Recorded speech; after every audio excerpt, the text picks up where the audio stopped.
In this lesson, we're going to take a look at how some of the rules we have for exponents extend to logarithms. So we're going to start by looking at what some of our exponent rules are. Okay, so first exponent rule we have is any base to the power of 0 equals 1, other than possibly 0 because 0 is kind of a debate in the mathematics community what 0 to the 0 is. Our log rule is that we have log base b of 1 equals 0 for any base. So each logarithm rule we get is going to be related to a rule for exponents. Remember, when we rewrite it, log base b of the number it's equal to is equal to the exponent, and that's the way that works. So number 2, we have b to the power of 1 equals b.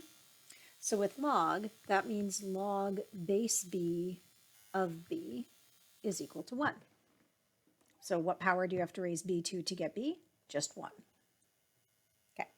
Number 3, 4, and 5 are the most commonly used log rules that we are going to be using.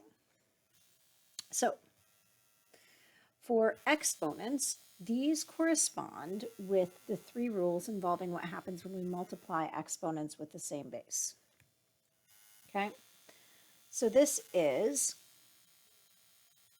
we have c to the power of a times c to the power of b, whatever our base of our exponent is, equals c to the power of a plus b. That's our product rule for exponential expressions. We have a division or quotient rule. So we have c to the power of a divided by c to the power of b equals c to the a minus b. And then finally, we have our power of a power rule. So we have c to the power of a to the power of n is equal to c to the a times n.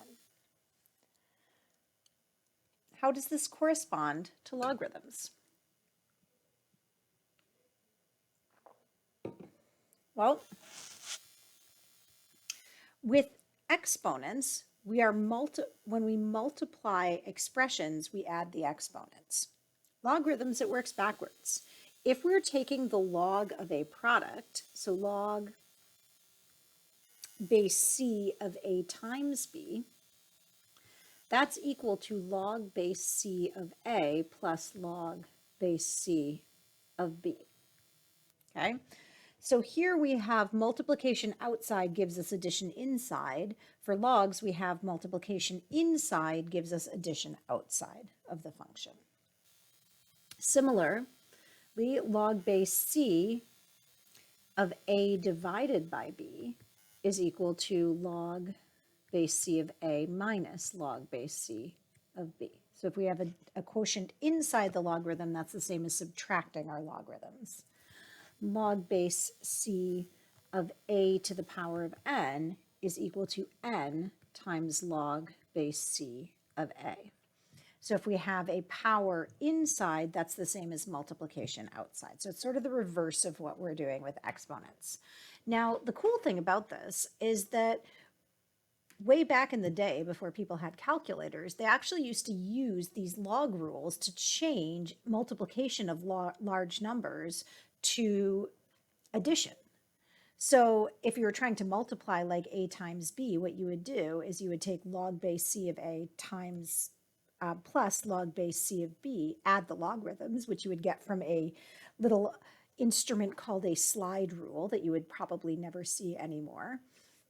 You would get that logarithm, add those numbers, and then you would convert it back into what it was equal to by unlogging it or raising it to the exponent. So just an interesting little fact. So the last rule doesn't really have a corollary in terms of exponential expression, but we call it the change of base, and we often do want to be able to change base. So we have log base b of a. If I wanted to write these, if I wanted to not use base b, I could write that as log base x of a divided by log base x of our base.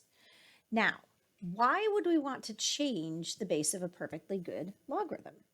Well, if you look on your calculator, most calculators only have two buttons that you can actually use to compute logarithms. And when we're solving certain problems, we actually want to be able to take a log of a certain base of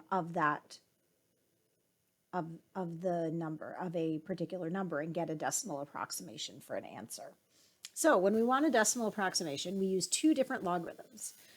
On your calculator, this is your calculator button. If it says log x, that means it is taking log base 10 of x. And so log base 10 is what they used to use for calculations back in the day.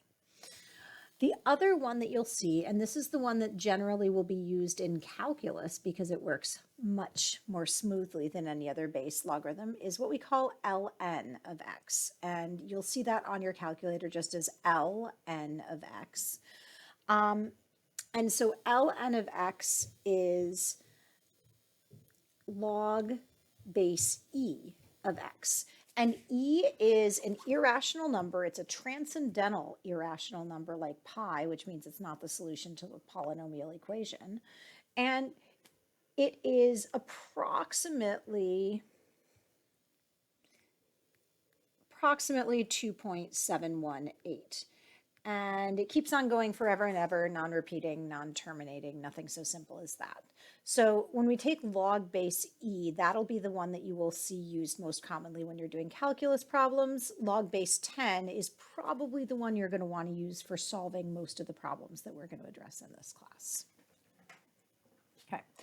One other useful little logarithm, which is on page, so all of these formulas, these basic log formulas can be found in your workbook on page 216. On page 220, we're not going to be using most of these formulas, or rather you don't need most of these formulas specifically because you can use the other formulas to get where you need to get. But this one you may find useful, which is b to the log base b of a is equal to a. And I like this one because it basically just tells you what logs do. So b to the number I need to raise b to get a gives me a.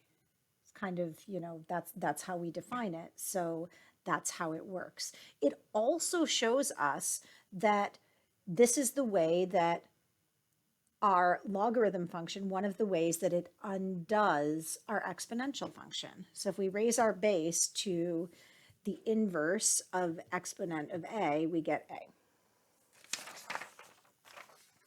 Okay, so how do we use these log rules?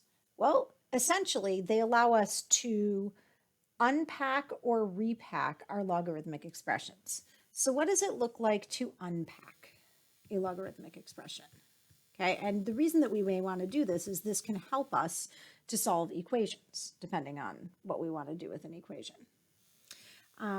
So first example, we are going to write log base 10. I'm not going to write if you don't write the 10, we assume that it is log base 10 of radical x over y cubed z squared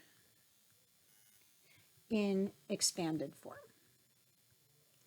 So expanded form, what I want to do is I want to write this as separate logs of the x, the y, and the z. And I want to kind of break it out as much as I can. So the first thing I'm going to do is I'm going to use my quotient rule. So I have and generally what you want to do is you want to use the quotient rule, then the product rule, and then your power of a power rule, kind of working your way backwards that way if you're trying to expand stuff out. So this is going to give me log of radical x minus log of y cubed z squared. Okay, it's because if quotient inside the log is the same as subtracting outside the log. So next step, what I'm going to do is I'm going to break up the y cubed and the z squared. That's a product, so that means I'm going to be adding logs. But because I'm subtracting this whole thing, I just need to make sure I put those in brackets. So that gives me log of radical x minus bracket log y cubed plus log z squared. So this just tells me these are both going to be negative, and it makes sense because they're both in the denominator of our fraction originally. So let's rewrite that. So we've got log radical x minus log y cubed plus log minus, sorry, we're distributing that negative, minus log z squared. Now we're going to want to take down the powers. What power, you ask? We have a radical. Well, if you recall, a radical can be written as a fractional exponent. So that's actually going to be log of x to the power of 1/2. So remember, a power inside a log is the same as multiplying by the power outside. This gives us 1/2 log x minus 3 log y minus 2 log z.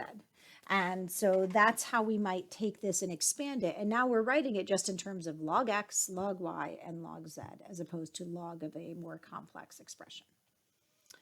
So more frequently, we're going to be trying to go the other way, where we're going to be taking kind of a long, complex logarithmic expression and trying to write it as a single logarithm. Because once we have it as a single logarithm, we can kind of do the opposite of logarithm and raise a base to a power to undo that.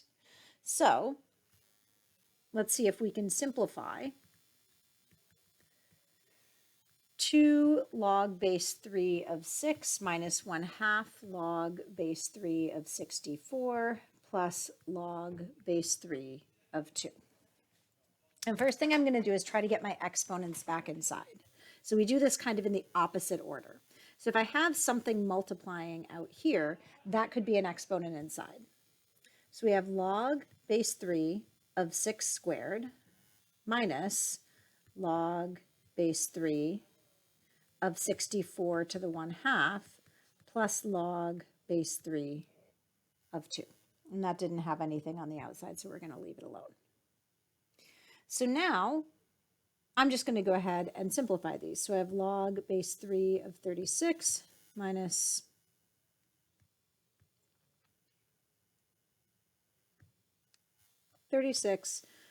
log base 3 of 8 plus log base 3 of 2. Okay, so now this is going to be, we have a minus 8, so this is log base 3 of 36 divided by 8 plus log base 3 of 2. That means that we're going to be multiplying our numerator by 2. So 36 times 2 divided by 8. Anything that's being subtracted is in the denominator, anything added in the numerator. This gives us log base 3. Well, 36 times 2 is 72. 72 divided by 8 is 9. So this gives us log base 3 of 9. And log base 3 of 9 is actually, well, what power do we have to raise 3 to get 9? We have to raise it to the second power. So that is equal to 2. And you can see that one actually simplified quite nicely. So that whole fun, lovely big expression went down to 2. And these can actually be strangely satisfying to do when you watch a really, it's one of those lovely ones where you get to watch a really complicated, weird looking expression crunch down to something small and manageable. And sometimes even you get to get rid of your logs altogether. So let's look at another one. We're going to simplify log base 2 of x squared minus 9 minus log base 2 of x squared minus x minus 6. Okay, so one thing that we need to do really quickly before we start is we have to have the caveat that none of these can be negative. Nothing inside is allowed to be negative. So we need to know that x squared minus 9 has to be greater than or equal to 0, and x squared minus x minus 6 has to be greater than or equal to 0. So we're just going to leave that for now. We'll talk a little bit later about how we might solve something like that, which you're supposed to know from pre-cal 11, but I know not everybody probably remembers. So we have a subtraction, so that means we actually have a quotient. So this is the same as log base 2 of x, so subtraction outside goes to a quotient inside. X squared minus 9 over x squared minus x minus 6. Okay, so now I'm going to try to simplify this by factoring. So we have log base 2 of x plus 3 times x minus 3 over x minus 3 times x plus 2. Okay, so I'm going to cancel that x minus 3, and we get that this is equal to log base 2 of x plus 3 over x plus 2. And we can't simplify that anymore. And we also know that x plus 3 over x plus 2 has to be positive. X plus 3 over x plus 2 is greater than or equal to 0.